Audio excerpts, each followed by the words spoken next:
Hi అందరికీ. Full video పెట్టాలని అంటారు కదా, అందుకని గడుగు మందు, చిలిక గుళికలు, యూరియా 4 తీర్ల మందు కలిపి నాటి పెట్టినాక ఒక 15 రోజులు 20 రోజులకు చల్లుకోవాలి.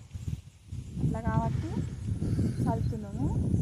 మా సార్ తాళ్ళకు పోయిండు, అందుకని ఇక చేయి నొప్పితోటి మనిషిని పెట్టిండు. కానీ ఆ మనిషి ఆడి నుంచి వచ్చి వీడి దాకా వచ్చి ఎత్తుకపోవాలంటే ఎత్తుకలేకపోతుండే, యాష్టపడుతుందని ఇక నేను వచ్చిన.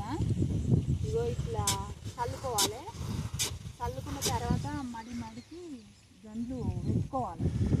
ఎందుకంటే ఆ మడికి మళ్ళీ నీళ్ళు మళ్ళీ ఉంచుకోవాలి, గండ్లు కట్టుకోవాలి. పైనుండి నీళ్ళు లేకుండా చూసుకోవాలి, కింద నుండి నీళ్ళు పోకుండా చూసుకోవాలి. మోటార్లు బంద్ చేసుకోవాలి. అప్పుడే చేనుకు వేసిన మందు చేనుకు ఉపయోగం ఉంటుంది. లేదంటే పైనుంచి నీళ్ళు వచ్చినంటే కింద నుంచి మందు కొట్టుకుపోతుంది కదా, దానికి ఉపయోగమే ఉంది. అందుకని ఇట్లా చేసుకోవాలి. చేసుకొని తర్వాత మళ్ళీ నీళ్ళు మళ్ళీ నల్లకి కట్టుకోవాలి. కట్టుకుంటే మందు మన పొలంలో ఉంటుంది, లేదంటే కింద కాబట్టి ఎండిపోతుంది.